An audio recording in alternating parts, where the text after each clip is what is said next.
Magandang araw mga katits. Ipakikikatok itong malaking boulders na bato na ang kanyang hugis ay foot marker yan, ang kanyang hugis.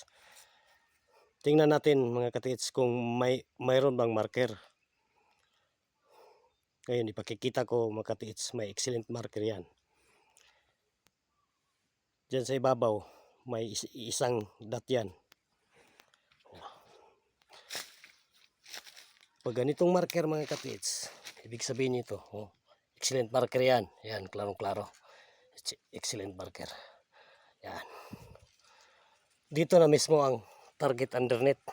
Pero pag ganitong setup mga katits, dahil malaking boulders na bato to na foot marker, ibig sabihin yan ay close tunnel dahil travel yan. Yan. Dito na paniwala ang butas, may luto dito mismo. Yan. Gamitan natin ng kumpas, ang alignment niya. Yan o. Klarong-klaro yan.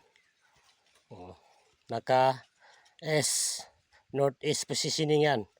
Naka 30 degrees yun ang kanyang. Dito na mismo ang target underneath. Pag ganitong setup mga katits, yan, may load to sa south dyan mismo. Dahil may fire yan, dyan na mismo ang load. Dito may load to. May coordinate marker dito na yan, klaro-klaro. 8 marker yan. Yan. 8. Dahil nasa norte to positioning. Galing dito. Yan. Ano? Naka 360 degrees yan. Yan. Bakasimot 180 degrees south. Dito naman, yan naka S. Yan, klarong-klaro. Naka 30 degrees. Yan, northeast positioning. May hole. Yan kasyang isang daliri.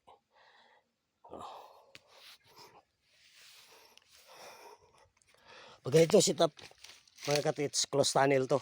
Dito basta-basta kain. Yan klarong-klaro yan May pointer pa patungo dito. Diyan na mismo. Yan klaro. Yan.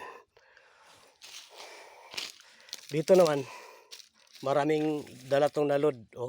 Legit ang mga hole. Yan. Naka-in front. Yan. Klarong-klaro. Yan.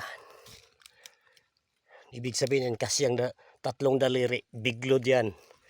Yan May excellent marker pa dito. Yan klaro-klaro. Katits. Galing dyan. Naka-wool yan. Naka-wool type. May 8 dito yan. Klarong-klaro. Yan. Marker. Diyan naman sa kabila. May target dyan.